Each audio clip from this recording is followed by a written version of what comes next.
Welcome back. I'm Sam Hedden, and we have an amazing musical artist who's also with the Me Too project. She's called the artist Jour. She is critically acclaimed. She's a local singer and songwriter, and she's also the director and co-founder for the Good Arts Collective. Thanks for joining me today.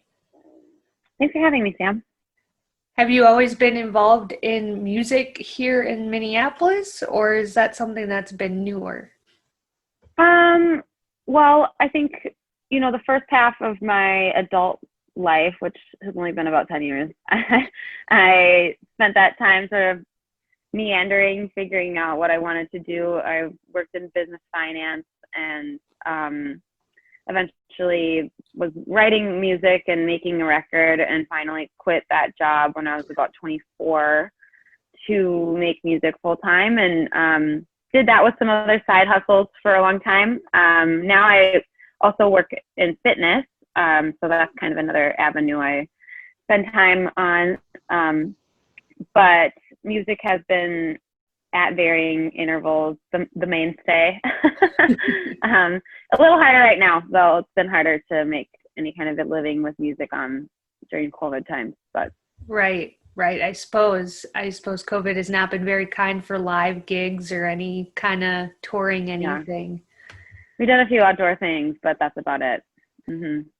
Well, hopefully it picks back up next year, so that would be a good thing. Fingers crossed. Fingers crossed. So you did the song Won't Stop Me Now on the Me Too Minneapolis album that they came with. Can you tell us a little bit about your inspiration? I've listened to that song probably over a dozen times, so it makes me Wonderful. happy. Good. Yes, I'd be happy to talk about it. Well, when Misha and Krista, Misha is the organizer of the Me Too Minneapolis record. He and Krista Valinskis, the publicist, kind of put their heads together and found a bunch of amazing women, femme, non-binary, and trans people to be a part of the album. And we were all asked if we would write a song about, I don't know exactly how they framed it. Our experience with Me Too is kind of more or less what they said. They weren't asking us directly to write about a horrible experience or anything like that. I think they just wanted us to express ourselves around this idea. Mm-hmm. And so for me, when I think about this concept of Me Too, I've had my own kind of egregious experiences with different men in this industry, in this city. I think that what I really have learned as I've grown as a person and become more and more of an adult is that I need to have like clear boundaries and clear communication about what I want and what I don't want. And so in this song, I think, and especially in my life, I was really going through a period of time. It's been a long period of time, maybe several years, of just learning how to communicate clearly about like what I need and what I don't, like I said, what I need, what I don't need, what I want, what I don't want, and where I begin and others end. That's been a really important thing for me to learn how to define and communicate as I've gotten older. And so when I think about the ideas around Me Too, it feels like it's consistently a violation of somebody's sense of self and their perimeter that they have around themselves. And so I would say I wrote this song as an expression of boundaries, of saying, these are things that I won't tolerate. Like, these are things that are not okay with me. And some of it's political, some of it is personal. I think the first verse is a little more political. It talks about, like, I don't want people's bombs in my face. It's like, I don't want people's guns, like, in my home. Like, I don't want, like, that in my face. But then in the second verse, like, things that I have experienced is people, because I'm a performer, people feel like they know me, and which is a beautiful thing. I want that. But what I don't want is for those people then to touch my body because they think they know me. And it's like, right. No, I've never met you. You do not get to put your hand on my back or on my ass or on my shoulder or hug me just because we're in a picture together or any other thing. Like, and I mean, it always escalates from there. But for me, it was like, I don't want people's hands on my body. Like, I don't, you know, and so just really it came down to like, I felt like over and over and over again, whenever women have come out and said like, this is my experience, my lived experience. And then like the male dominant ethos, like whether that is carried by women or by men, they're like, you didn't really have that experience. Like, that didn't really happen to you. Or like, you did something wrong to deserve that. Or like, whatever all of that is that happens, I'm like, this song is me saying, like, you want silence from me and like, you're not going to get it. Like, not anymore. I'm going to speak about these things. I'm going to be vocal about abusers. I'm going to be honest about what my boundaries are. You're not going to like it, but like, you're not going to stop us anymore from empowering ourselves, because for so long women have been silenced and oppressed. And so that's what the song carries, I think. And these ideas that I had in the verses existed already. When they asked me to make this song, I was like, you know what? I have a song that I've been having trouble completing. Like these concepts of like I have this song that's kind of me trying to say like, get out of my space. But then when they were like, would you write about this? It gave me so much laser focus to be able to finish. And that's where like the chorus came from and kind of came all together. And it was really an empowering experience to write the song, to finally find the vehicle by which to deliver these words of like defining my person. It was a really neat experience. So I'm really grateful that I was asked, because I'm really happy with how the song came out. You won't stop me now.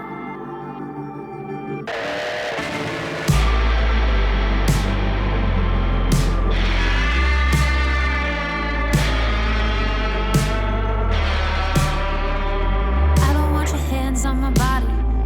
I'm not your cheap trick hottie. You're gonna crash my party. It's on.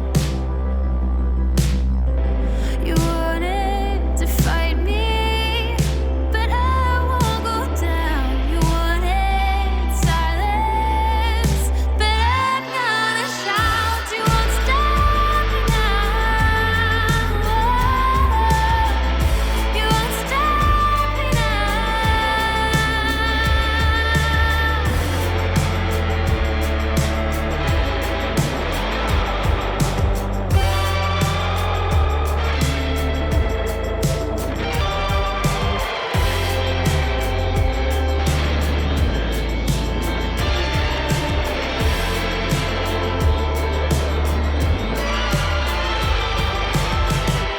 wanted to fight me, but I won't go down. You wanted silence, but I'm gonna shout. I'm gonna shout. I'm gonna shout. Oh, I'm gonna shout. You won't stop me now. You won't stop me now. You won't stop me now. Obviously, you've been doing this for some time now, and it's kind of your passion, and it'd be nice to know a little bit about your background. Yeah, well, I'm classically trained in piano. I started piano lessons when I was 4 and had some vocal training in and out of my teens and into my adulthood. But primarily I would consider myself a singer, a songwriter, and keys player. In recent years, I've definitely leaned harder into the keys side, the piano side of things, playing synth and piano for a few different, more, I guess, prominent local artists, because it's really great to play music, and it's really great to be paid to play music. And so it feels like it is a way that I can still express myself, because piano I would consider still very much an outlet for my musicality, even though I would think that like writing, performing as a singer-songwriter is also very much a part of who I am as a musician.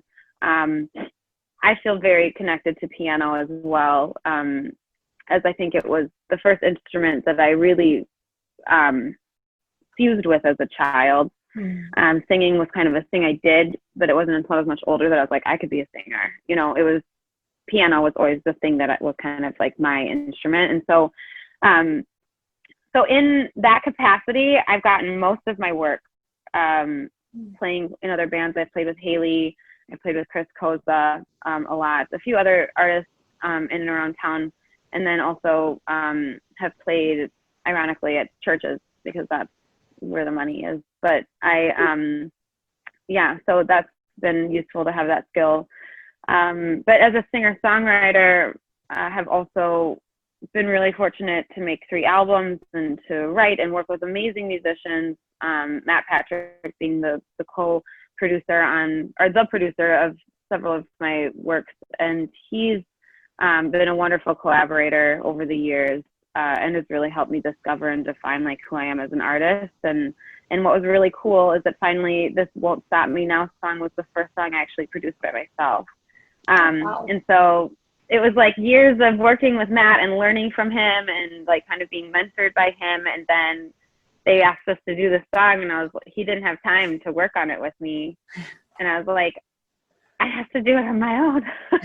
And it was scary, but it was such a cool experience. And then ended up that Cooper Doughton, my bass player, gave a lot of important, he added a lot to the song and really helped, I would say, in more of a co-producing perspective. But I'm really, really pleased with that journey of how I was able to kind of try this on my own. Like the whole song is about being empowered. And then I had like this one opportunity to do it on my own, and I was nervous, but it happened, and I'm really happy with how it turned out. So that's kind of, I know that's sort of not really what you asked me, but No, that's great. but I got it there.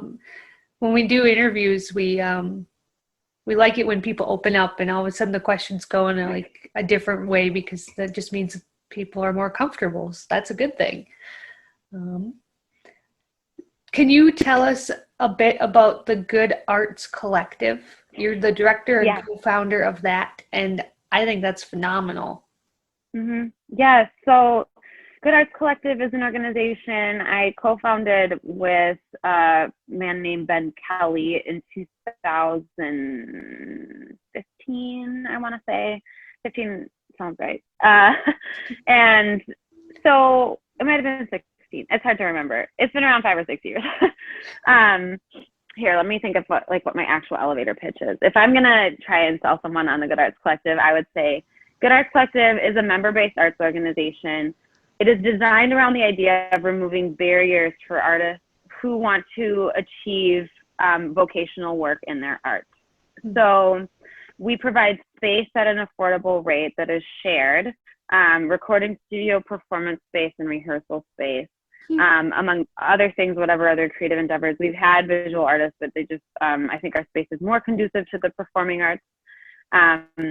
We have 3 separate rooms that people can use and reserve. But basically what it comes down to is we wanted to create a community of artists to support each other, to collaborate with each other, and to remove the barriers that many artists face, which is like the upfront cost of equipment, the upfront cost of space rental, and those types of things. And so I've spent a lot of time in the last year that I've been running the organization, aside from the 6 months where we like couldn't really operate.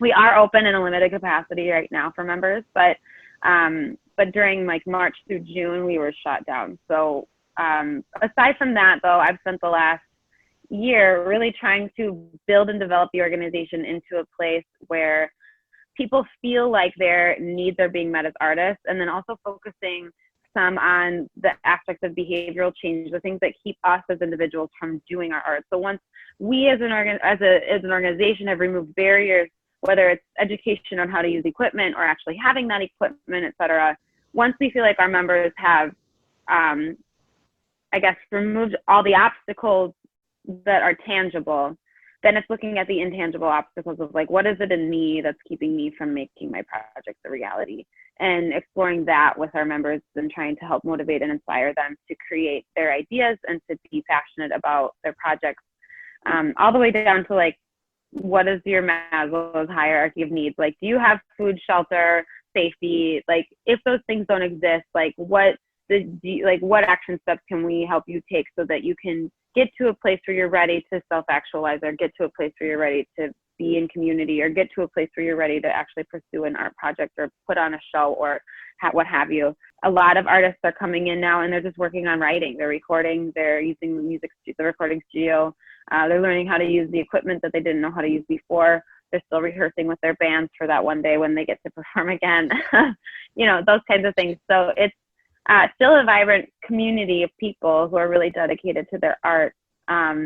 But it is a little bit weird right now because it's very community based and it's been kind of disparate since March, which is hard. It's hard to see it be that way. But I can't believe we've made it this time. I'm like, if we could get through COVID, like, God knows, there's nothing stopping us. So, so anyway, my focus though going forward is really, I actually have taken this time to kind of dial back and think more critically about what we represent as an organization and who we support.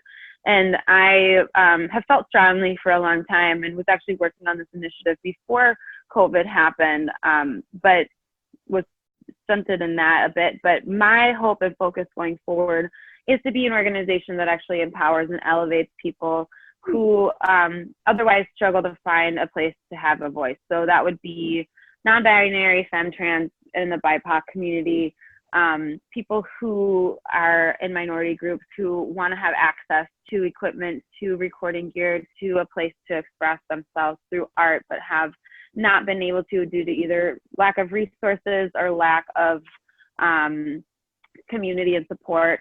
And so I'm hopeful that during this more dormant time, we can kind of like shuffle things around a little bit so that when things are kind of more open again, we can really be a platform to lift up voices of color, to lift up voices from the trans, BIPOC, non-binary, femme, all these people coming together, all these intersections coming together.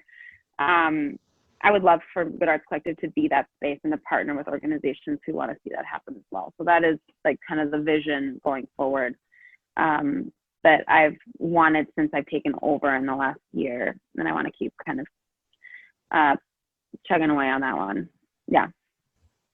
You're working with the resources you have, and that kind of shows people what they can do as well. So that's pretty amazing. You said you have 3 albums out, correct? Yes, the first one I scrubbed from the internet a long time ago. It's a secret. But I have made it. It exists. But yeah, it's not like really available. Well, the ones that are available, the songs that are out there, how can we find them? Where can we go to learn a little bit more about you and find your music? I made a record under the name Jordan Myers, which is my first name, in 2016, I think, 15. And that record is available across all platforms. Jordan Myers, Jourdan, last name Myers, Myers, 1 E after the Y. That is available. You can search my name and it'll come up. My second record was available is under the stage name Jour, which is just half my first name, Jour. That one's a little harder to find only because it's the first 4 letters of the band Journey. And so it's really like Jour is like a little obscure when you try to search it. So my favorite way to search for Jour is, again, on any platform. But if you type in American Nightmare, which is like the big single, Jour, American Nightmare, that will take you to all my music. Perfect. That's phenomenal. So thank you. Yeah, of course. Thank you for joining me. I'm really glad that you had the chance to get to tell us a little bit about your music, a little bit about Good Arts Collective, and a bit about the Me Too Minneapolis project as well. So thank you. Yes, my pleasure. It was great to be here. Thanks for having me, Sam. This has been Sam Hedden with producer Andy Watson, and now you know the musical artist Jour.